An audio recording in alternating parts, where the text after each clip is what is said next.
Bismillahirrahmanirrahim. Değerli kardeşlerim, biliyorsunuz şu an Tunus'tayız. An itibariyle limanda bekleyen ana gemimize bir drone saldırısı gerçekleşti. Bu konuda hiçbir saldırı, hiçbir tehdit bizi yolumuzdan alıkoyamaz. Biz Gazze'ye yelken açacağız ve Gazze'deki soykırımı durduracağız.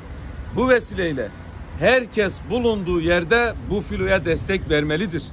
İnsanlık ortak paydasına buluşarak bu zulme karşı, bu soykırıma karşı net bir şekilde duruşumuzu korumalıyız.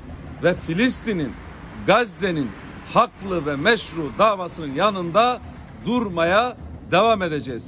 Hiçbir saldırı, hiçbir tehdit bizi yolumuzdan alıkoyamaz.